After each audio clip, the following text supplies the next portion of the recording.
All right. Well, that's last week's bulletin cover. That was by Sammy with her family.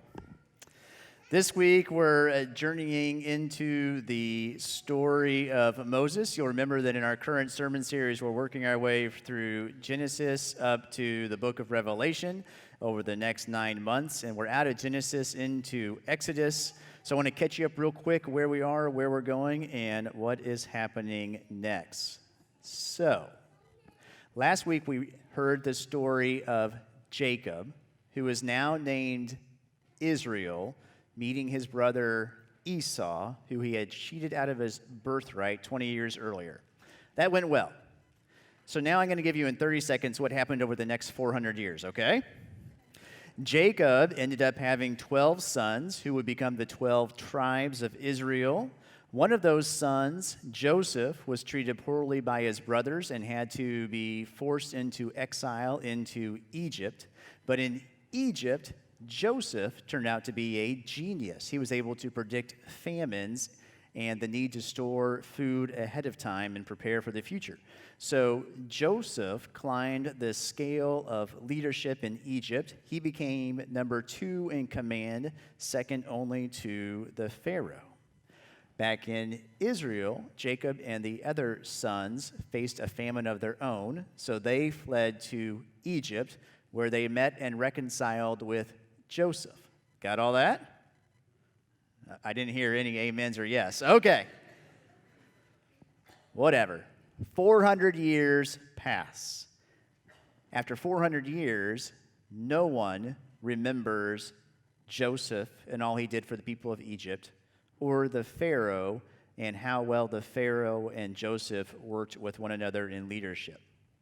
So now there's a new Pharaoh that's gone through the legacy there, and the current Pharaoh does not trust the Israelites. Remember, the Israelites came over from Israel 400 years ago to escape a famine. They'd been there for 400 years, but the current Pharaoh doesn't trust them.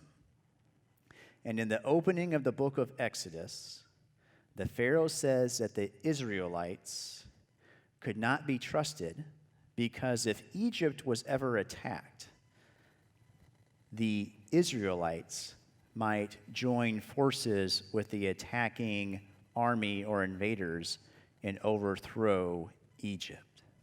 Now, it was striking to me when I was reading that opening line from the book of Exodus that the Pharaoh thinks that the ones who have been in their country for 400 years would attack them instead of perhaps support them. But I think that says a lot about power and fear.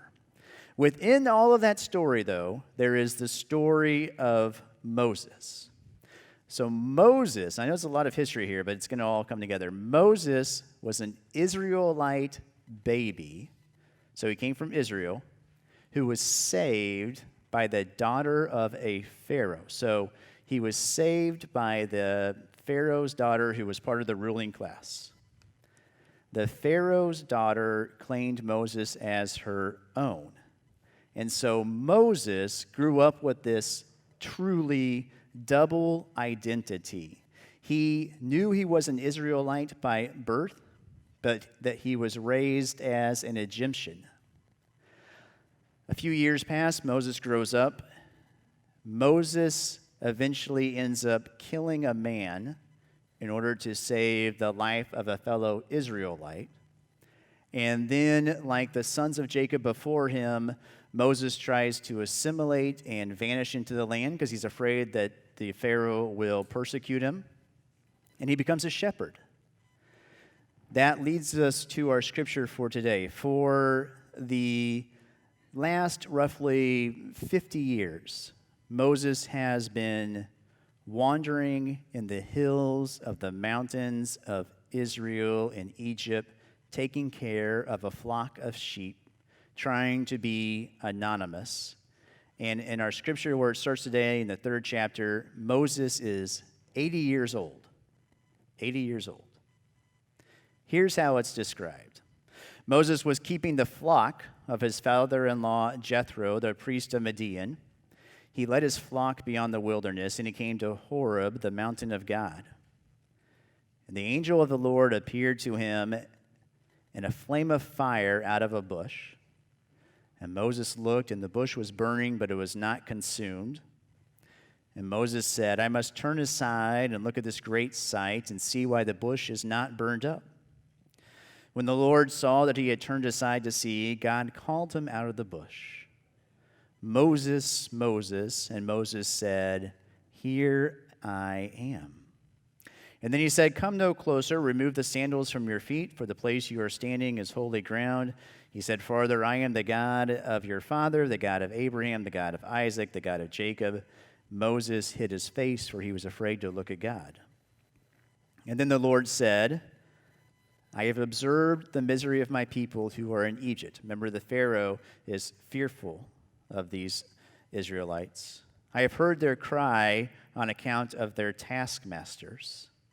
In other words, God has heard the cries of the Israelites. There hasn't been any specific pattern of prayer with an opening, an invocation, a plead, whatever. They've just been crying out to God, just saying, Help me, I don't know what to do.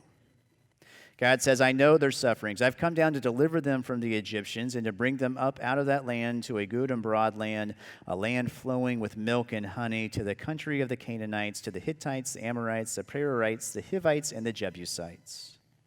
The cry of the Israelites has come to me. I have seen how the Egyptians oppressed them. So come, I will send you to Pharaoh to bring my people, the Israelites, out of Egypt. But Moses said to God, remember, he's 80 years old. He's been a shepherd for the last 50 years. Who am I that I should go to Pharaoh and bring the Israelites out of Egypt? God said, I will be with you, and this shall be the sign for you that it is I who sent you. When you have brought the people out of Egypt, you shall worship God on this mountain.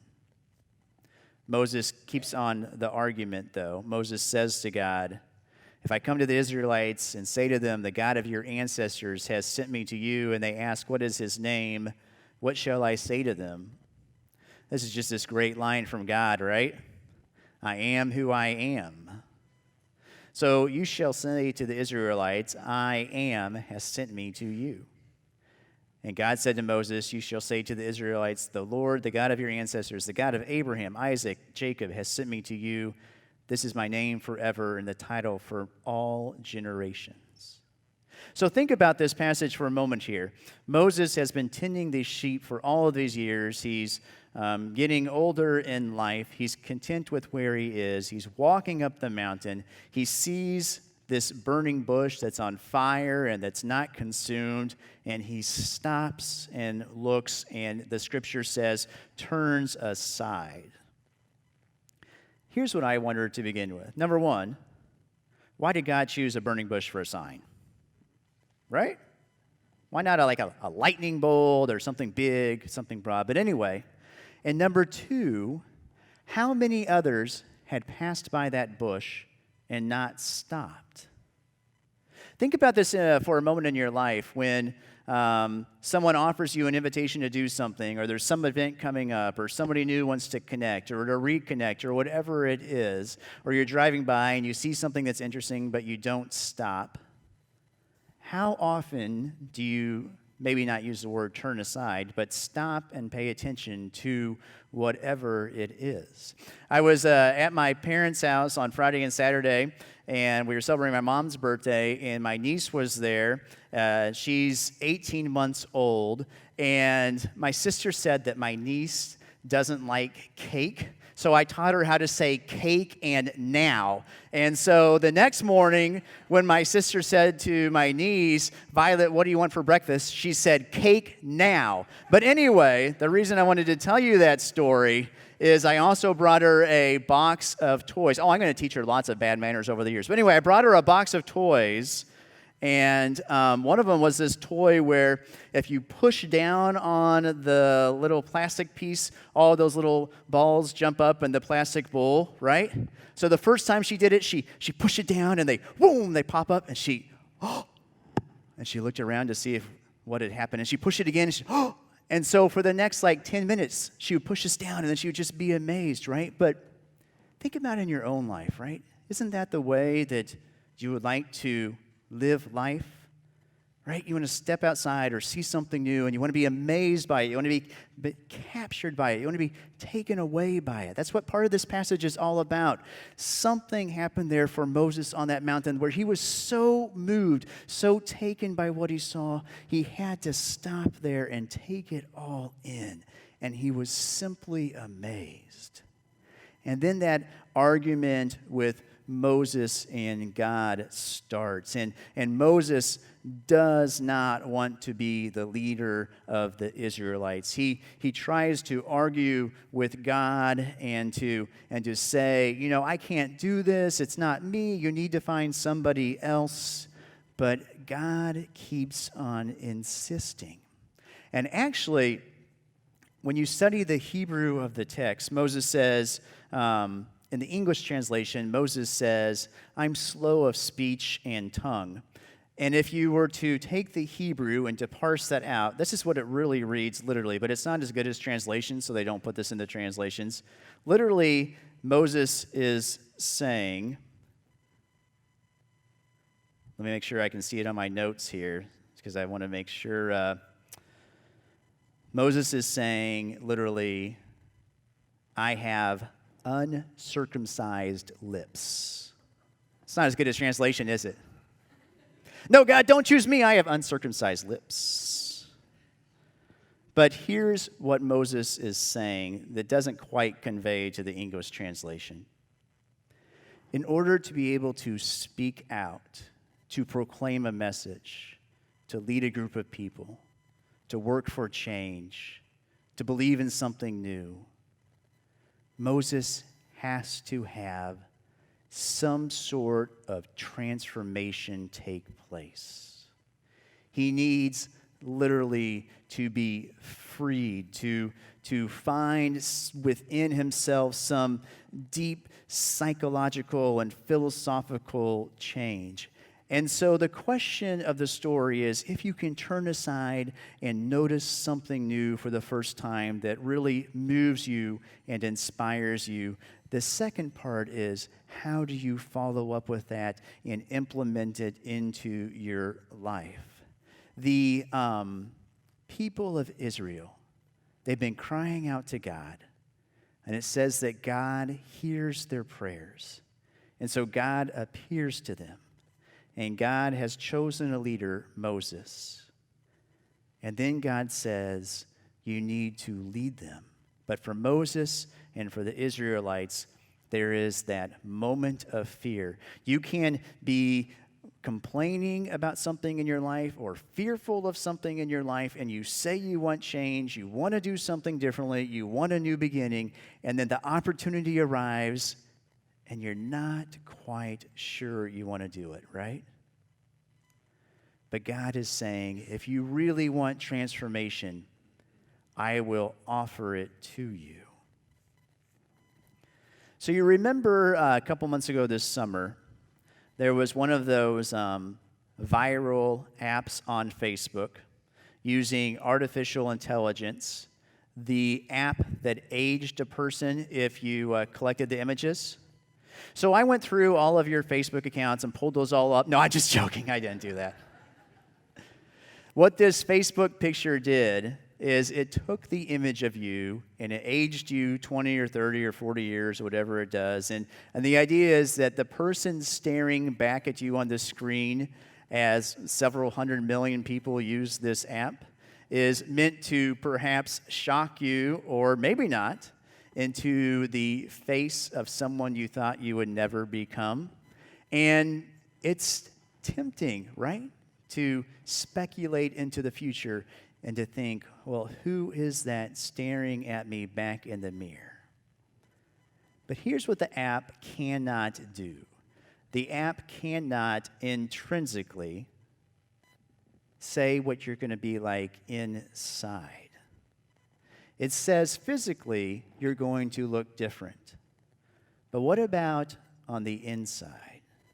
So think of your life 20, 30, 40 years from now, whatever the number is, right? What do you want the inside of your heart and your soul to look like in the future?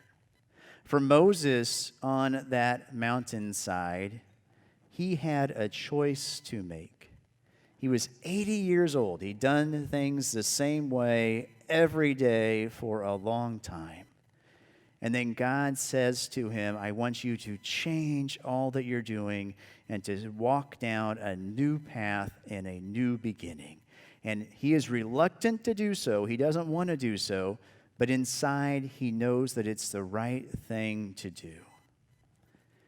If you have a change that needs to take place in your life, whether it's small or big, minor or major, what is your choice going to be?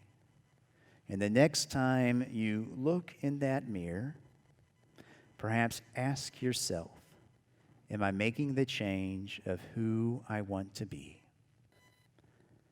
And remember that God says to Moses, do not fear, for I will always be there with you. Through Christ we say together, amen.